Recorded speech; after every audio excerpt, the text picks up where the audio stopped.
La prehistoria tiene de todo: extinciones masivas, reptiles gigantes, océanos primitivos. Pero si hay un momento que se robó el show, fue la Edad de Hielo. Con su elenco estelar de bestias peludas, gatos con colmillos tamaño cuchillo y un desfile interminable de animales de cueva, parecía un spin-off gélido de la vida en la Tierra. Gracias a la cultura pop, la hemos pintado como una era de leyenda, remota, helada y completamente separada de nuestra realidad. Pero lo curioso es que, científicamente hablando, todavía estamos en medio de ella. Sí, la Edad de Hielo no ha terminado del todo. Mientras sigan existiendo enormes capas de hielo en ambos hemisferios, el planeta sigue cumpliendo los requisitos para estar oficialmente en modo congelador. En el relato profundo del clima terrestre, las definiciones sobre lo que constituye una edad de hielo no siempre han sido estrictas ni uniformes. Aunque existen definiciones más amplias, algunos especialistas consideran que basta con la presencia de glaciares permanentes, aunque sea en una sola región del planeta, para hablar de una edad de hielo. Desde una perspectiva formal, sin embargo, la comunidad científica sitúa el presente dentro de lo que se denomina glaciación del Cuaternario, una fase que comenzó hace aproximadamente 2.58 millones de años y que, sorprendentemente para muchos, aún continúa. La noción común de que la Tierra siempre ha estado cubierta por grandes extensiones de hielo es engañosa. A lo largo de su historia, el planeta ha atravesado periodos extensos completamente libres de hielo. De hecho, han existido eras en que ni un solo glaciar cubría su superficie. Para encontrar un mundo así, es necesario remontarse mucho más allá del inicio de la actual glaciación. Aunque el Cuaternario marca un punto significativo en la historia climática, ya existían regiones frías e incluso cubiertas de hielo antes de su inicio.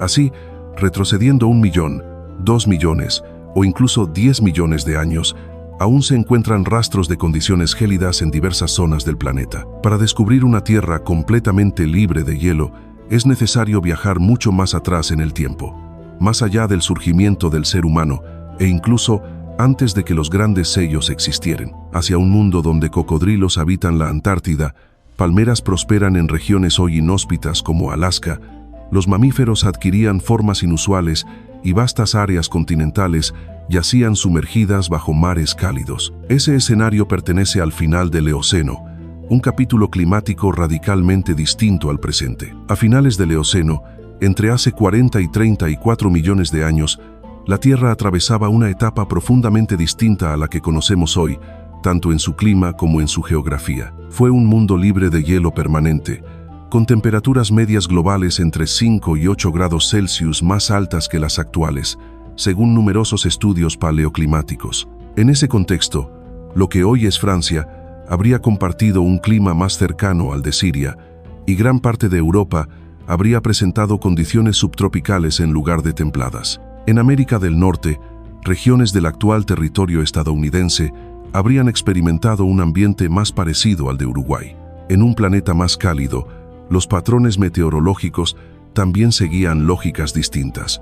Tormentas intensas, olas de calor prolongadas, incendios forestales frecuentes y precipitaciones irregulares marcaban el ritmo estacional.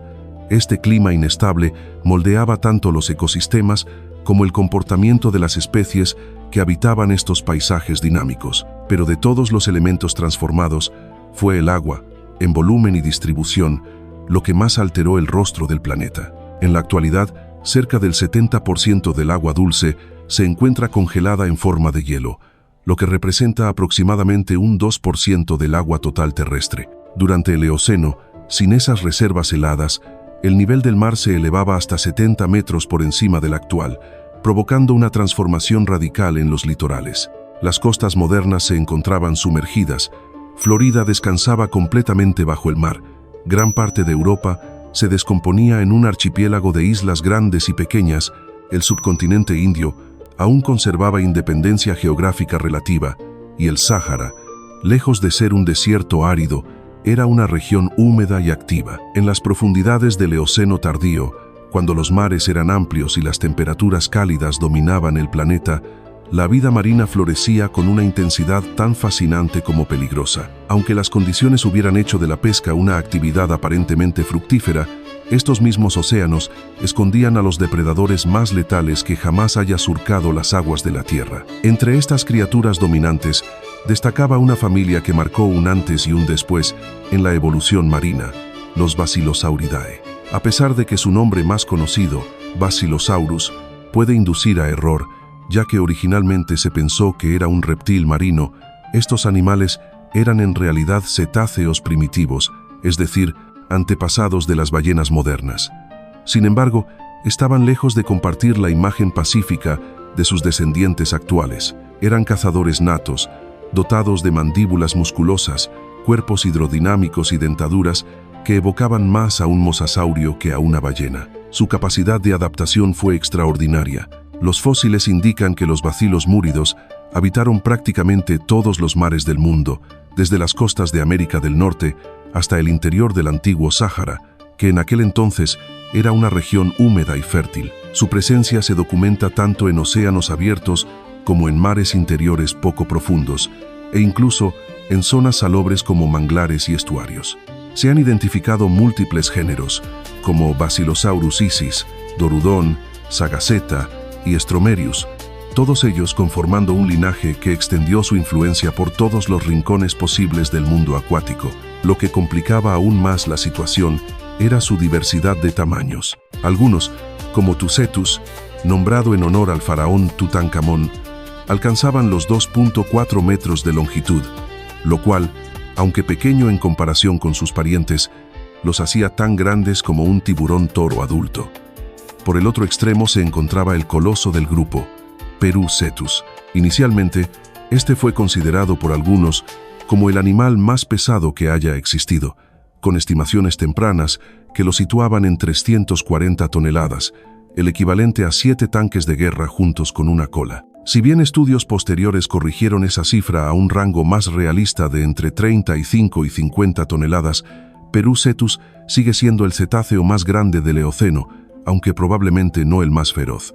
Su morfología sugería una movilidad limitada, posiblemente permaneciendo en aguas poco profundas, donde se alimentaba de animales del fondo marino, como moluscos y crustáceos, más que de presas activas. Sin embargo, no todos los miembros de esta familia eran lentos y poco agresivos. Uno de los depredadores más formidables del Eoceno fue sin duda Basilosaurus cetoides, una criatura que medía hasta 18 metros de largo, con una masa estimada de 15 toneladas. Su cuerpo alargado y musculoso estaba optimizado para la velocidad y la caza activa, lo que lo convertía en un asesino de primer nivel. A diferencia de Perucetus, Basilosaurus no solo era grande, sino también rápido y feroz. Sus mandíbulas estaban armadas con docenas de dientes robustos y afilados, capaces de perforar y triturar hueso con facilidad. Estudios sobre restos fósiles han revelado contenido estomacal que incluye otros mamíferos marinos, tiburones e incluso miembros más pequeños de su misma familia, como Dorudon. Marcas de mordidas conservadas en varios ejemplares de Dorudon confirman que Basilosaurus los cazaba activamente, lo que sugiere una dieta centrada en otros cetáceos. Esta capacidad predatoria estaba respaldada por una mordida poderosa de hasta 20.000 newtons, una fuerza suficiente, en condiciones adecuadas, para romper concreto. Su influencia no se limitaba a un solo océano. Se han encontrado restos fósiles de Basilosaurus en el norte de África, América del Norte y Asia, lo que indica una distribución geográfica amplia. Estas bestias dominaban mares cálidos y poco profundos, patrullando sus dominios con absoluta autoridad. Pero los cetáceos no eran los únicos gigantes del Eoceno. Compartiendo estas aguas también había tiburones colosales, como los del género Otodus. Aunque ese nombre tal vez no resulte familiar, es el mismo linaje que más adelante daría lugar al célebre megalodón. Durante el océano, sin embargo, la especie predominante era Otodus obliquus, también conocido como Archaeolamna, un tiburón que alcanzaba los 9,5 metros de longitud, rivalizando en tamaño con las orcas más grandes registradas en la actualidad. Armado con mandíbulas enormes y dientes aserrados como cuchillas, este tiburón ocupaba un lugar alto en la cadena alimenticia. Su distribución era tan amplia como la de los bacilos múridos. Europa, Asia, América del Norte e incluso la Antártida formaban parte de su dominio. Y como si eso no fuera suficiente, existe aún otra especie dentro del mismo linaje que desafiaba los límites de tamaño, Otodus obliquus var, obelicus. En ciertos registros fósiles, este tiburón habría alcanzado longitudes de hasta 12 metros, una cifra que lo coloca más cerca de los tiburones ballena que de cualquier cetáceo cazador moderno. Su envergadura y ferocidad lo consolidaron como un segundo titán de los océanos, capaz de compartir protagonismo con los bacilos múridos en la cima de la cadena alimenticia. La convivencia de estas dos potencias, tiburones colosales y ballenas predadoras, transformaba los mares del Eoceno tardío en escenarios de tensión constante. No era necesario que se enfrentan directamente. La simple presencia del uno implicaba competencia y adaptación para el otro. En aguas rebosantes de vida y movimiento, cada especie desarrollaba estrategias únicas para sobrevivir, cazar y perpetuarse en un mundo sin margen para la debilidad. El clima, más cálido y estable dentro de su irregularidad, favorecía la expansión de ecosistemas marinos diversos y exuberantes. Manglares, estuarios, mares internos y plataformas continentales poco profundas servían como el gran teatro donde estas criaturas desempeñan sus papeles. Era un planeta con mares más amplios, costas sumergidas y una biodiversidad que, aunque extraña para los ojos actuales, hablaba de una tierra en pleno auge ecológico. En ese contexto, la identidad de un mundo sin hielo no se definía únicamente por la ausencia de glaciares, sino también por la presencia de un elenco animal irrepetible: cetáceos que cazaban otros cetáceos, tiburones que desmembraban presas con dentaduras de pesadilla, y un océano que no conocía fronteras. Cada criatura dejaba su marca sobre un planeta en transformación constante, sin necesidad de anunciarlo con estruendo. Hacia el final del Eoceno, mientras tiburones y ballenas modernas comenzaban a consolidarse como los dominadores marinos que conocemos, no todas las criaturas del pasado tuvieron un destino tan favorable. Las temperaturas elevadas de la época permitieron que otros grupos, menos familiares y considerablemente más inquietantes, prosperaran en los océanos. Entre ellos, destacaban las serpientes marinas gigantes, pertenecientes a la familia extinta Paleophidae. Aunque hoy existen serpientes de mar, ninguna se aproxima al tamaño ni al potencial predatorio de estos antiguos reptiles. Dos géneros resaltan por encima del resto: Pterocephalus, que alcanzaba unos 5.7 metros de longitud, y Palaeophis, mucho más impresionante, con registros fósiles que indican longitudes de hasta 12.3 metros. Esta última figura como la tercera serpiente más grande identificada hasta ahora, comparable en tamaño a la mítica Titanoboa. Estas serpientes acuáticas no eran lentas ni torpes. Poseían cuerpos alargados, colas aplanadas como aletas caudales y una musculatura adaptada al movimiento ondulatorio eficaz. Sin embargo, su robustez estructural supera la de cualquier serpiente marina actual. Paleontólogos consideran que dependían de emboscadas, usando mandíbulas potentes y bocas flexibles para tragar presas de gran tamaño, incluyendo peces, tiburones e incluso mamíferos marinos pequeños. Sus fósiles se han hallado en múltiples regiones del mundo, lo que sugiere una distribución global favorecida por las aguas cálidas del Eoceno. En esa época, zonas hoy consideradas templadas o frías ofrecían las condiciones necesarias para su expansión. Pero el Eoceno no fue solo territorio de depredadores colosales. También florecieron linajes más pacíficos, como los sirénidos, antepasados de los manatíes y dugongos actuales. Estos animales se encontraban en una fase temprana de adaptación al entorno marino. Algunos aún conservaban extremidades anteriores con dedos definidos, señal de una vida no completamente acuática. Se presume que ciertas especies podían desplazarse por tierra, comportándose como anfibios o incluso siendo mayormente terrestres. Esta transición entre hábitats también era evidente en los protofétidos, un grupo de cetáceos primitivos. Aunque estaban emparentados con las ballenas modernas, su morfología mostraba un equilibrio entre lo terrestre y lo acuático. Tenían patas lo suficientemente fuertes como para caminar, pero también adaptaciones como pies palmeados y colas desarrolladas para nadar. A diferencia de los filtradores actuales, los protocétidos eran cazadores. Sus dientes estaban diseñados para desgarrar carne, con formas puntiagudas y bordes afilados. Su tamaño, aunque menor que el de los bacilos múridos, era considerable. Algunos ejemplares alcanzan el peso de un oso pardo. Esta fauna intermedia coexistir en un mundo sin hielo donde la vida se desplegaba con libertad entre tierra y mar. El Sáhara, lejos de ser un desierto abrasador, era entonces una región húmeda, donde incluso las ballenas podían cazar en aguas poco profundas. En esas costas pantanosas, serpientes marinas gigantes, manatíes primitivos y cetáceos anfibios compartían un ecosistema aún en formación. La tierra de aquel entonces no solo era más cálida, sino también más fluida en sus límites ecológicos. Las fronteras entre especies, hábitats y formas de vida estaban en constante transformación. Mientras algunos animales conquistaban el mar desde la tierra, otros comenzaban a abandonar la costa para sumergirse definitivamente. Ese paisaje en movimiento, rico, cálido, a veces hostil, revela una etapa en la que la evolución experimentaba con formas, tamaños y comportamientos que hoy apenas podemos imaginar.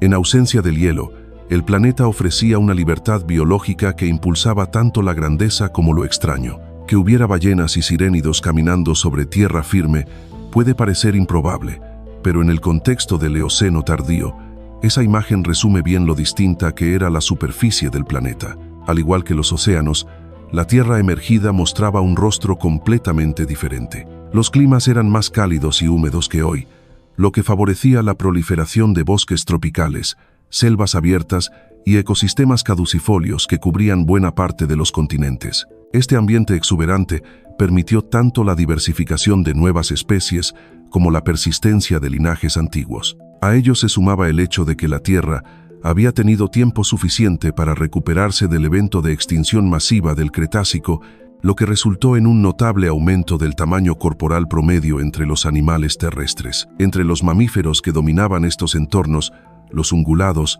mamíferos con pezuñas, encabezaban la lista. Aunque aún no existían caballos, jirafas y rinocerontes en su forma moderna, sus ancestros ya caminaban por estos antiguos paisajes, algunos con cuerpos que recordaban a sus descendientes futuros. Los brontoterios fueron un claro ejemplo de esta tendencia. Estos perisodáctilos, similares superficialmente a los rinocerontes, llegaron a superar varias toneladas de peso y presentaban estructuras óseas en la cabeza que probablemente usaban en combates. A diferencia de los cuernos modernos hechos de queratina, estas protuberancias eran prolongaciones del cráneo, y en algunos ejemplares mostraban formas complejas. Algunos alcanzaban fácilmente las 4 toneladas, lo que los convertía en una de las presencias más imponentes del paisaje terrestre. Pero los brontotéridos no estaban solos. Formaban parte de un patrón evolutivo más amplio que algunos estudiosos han comparado con una rinocerontificación del megafauna terrestre, en la que diversos grupos adoptan morfologías parecidas, cuerpos robustos, extremidades fuertes y cráneos reforzados. Entre estos, destacaban los embriotéridos, animales de apariencia rinocerontes, pero más emparentados con los sirénidos. Algunos miembros de este grupo superan incluso a los brontoterios en tamaño, alcanzando las 4.5 toneladas, cifra cercano al peso de un elefante asiático adulto. A ellos se sumaban los primeros proboscideos, antepasados lejanos de los elefantes. Aunque todavía no alcanzaban las proporciones colosales de épocas posteriores, ya mostraban señales de crecimiento. Algunos eran apenas más altos que un ser humano, pero su potencial evolutivo estaba en marcha. En medio de esta expansión de grandes mamíferos, los primates también prosperaron. A pesar de que aún faltaban millones de años para la aparición de formas avanzadas, su diversidad durante el Eoceno era notable. Los bosques, con su compleja arquitectura vegetal, ofrecían hábitats ideales para el desarrollo de múltiples especies de primates. Este auge no se limitaba a ellos. Roedores, insectívoros y otros pequeños mamíferos también se beneficiaban de la abundancia de alimento y refugio. Los perisodáctilos más modestos, con sus inconfundibles dedos impares, ocupaban diversos nichos ecológicos en entornos boscosos y abiertos. En conjunto, el Eoceno representó una etapa fundamental en la historia de los mamíferos, marcada por una explosión de diversidad y una expansión en tamaño. Podría decirse que, en términos ecológicos, los mamíferos ocupaban el trono terrestre. Sin embargo, esa hegemonía no estaba exenta de competencia. Aunque la era cenozoica se conoce como la era de los mamíferos, los reptiles aún no se habían retirado del todo. Diversos grupos persistían con fuerza, ocupando nichos propios y en algunos casos enfrentando directamente a los nuevos dominadores. La lucha por el dominio planetario no había terminado. En ese mundo cálido, húmedo y lleno de posibilidades, la evolución seguía abierta y los antiguos linajes aún tenían cartas por jugar. En un mundo caracterizado por temperaturas más cálidas que las actuales, los reptiles, siendo animales de sangre fría, se vieron particularmente favorecidos por el entorno. No ocuparon los nichos de grandes herbívoros, como hicieron muchos mamíferos, pero encontraron su lugar como depredadores altamente eficientes, algunos incluso llegando a posicionarse como los máximos cazadores en sus respectivos ecosistemas. Entre los más singulares se encontraban ciertos grupos de aves que desafiaban las convenciones actuales. Algunas especies terrestres, de gran tamaño y sin capacidad de vuelo, desarrollaron picos robustos y letales, lo que las convirtió en predadores activos. Estos animales, a veces apodados irónicamente como mapaches del bosque, imponían respeto por su envergadura, desplazando a otros competidores en ambientes boscosos densos. Pero las aves no se limitaban a tierra firme.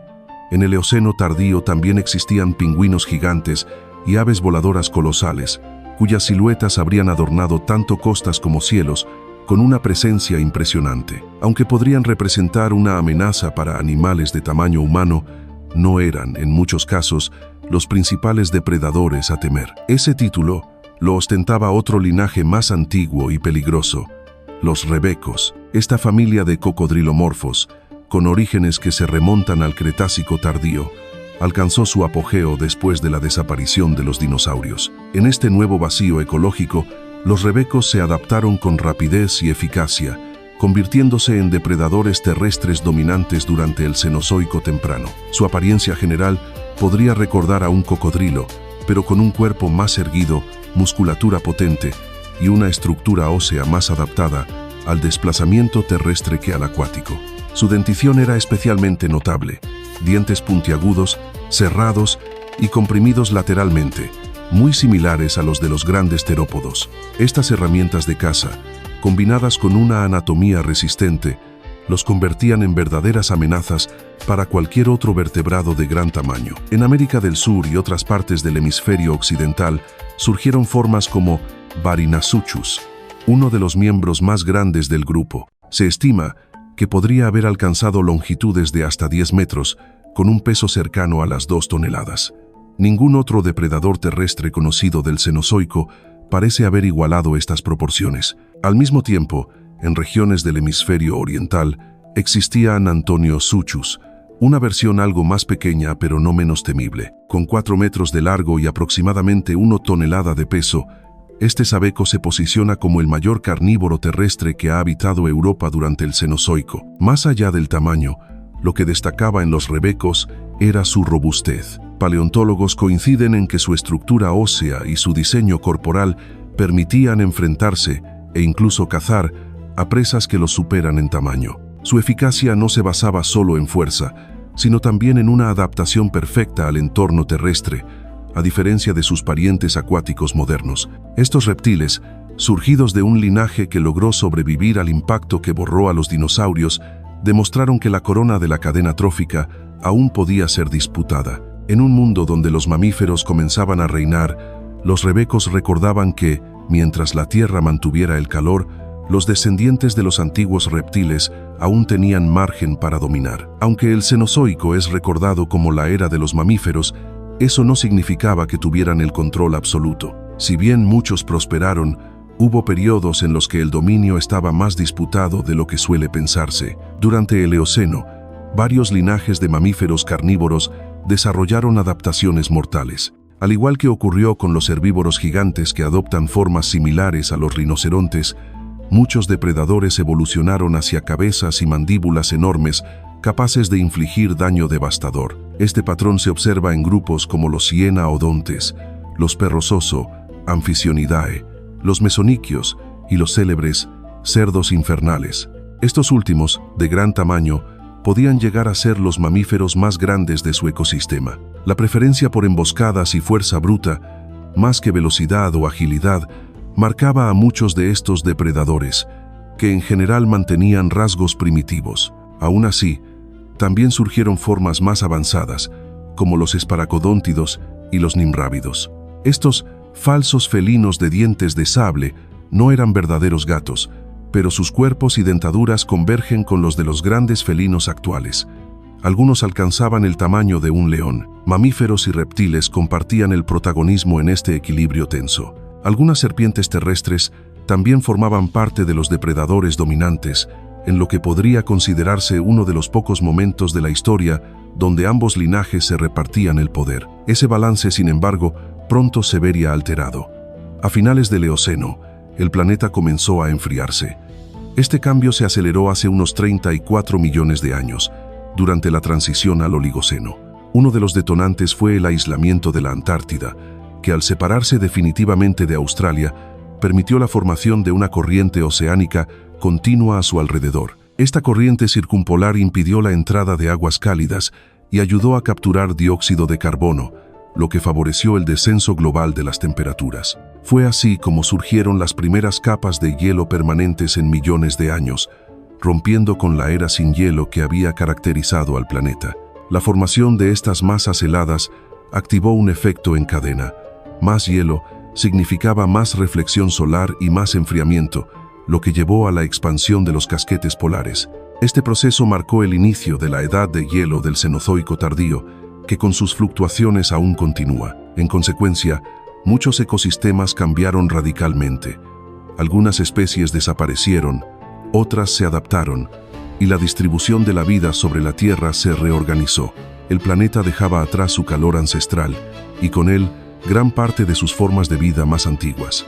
La llegada de la edad de hielo marcó una inflexión en la historia del planeta. Los ecosistemas, forjados durante millones de años bajo climas cálidos, comenzaron a cambiar abruptamente. Los densos bosques que una vez cubrían vastas regiones retrocedieron, dejando paso a praderas abiertas y sabanas templadas, donde prosperan los animales preparados para correr, resistir el frío y alimentarse de hierba. En paralelo, muchas especies que dependían de ambientes cálidos, particularmente reptiles, enfrentaron una crisis profunda. El descenso global de las temperaturas redujo sus hábitats y condujo a una renovación faunística masiva. Tantas formas de vida desaparecieron que hoy se reconoce la transición entre el Eoceno y el Oligoceno como un evento de extinción menor. Entre los desaparecidos figuran grupos emblemáticos: los bacilos múridos, los brontoterios, varios primates primitivos y un gran número de reptiles. Incluso entre los supervivientes, las áreas de distribución se redujeron drásticamente. Sin embargo, no todo fue pérdida. Este nuevo mundo frío ofreció espacio para otros protagonistas. Muchos mamíferos modernos tuvieron su origen en este momento, desarrollando comportamientos y adaptaciones en respuesta al clima: abrigos más densos, hibernación, migraciones estacionales, ciclos reproductivos ajustados al calendario climático. Las especies ya no solo evolucionan en función del entorno inmediato, sino también del ritmo de las estaciones. Pero el hielo, al instalarse, no fijó su presencia para siempre. Aunque ha persistido con oscilaciones hasta el presente, es poco probable que su reinado continúe de forma indefinida. El curso natural de la Tierra apunta hacia un futuro distinto, aunque el momento preciso es incierto.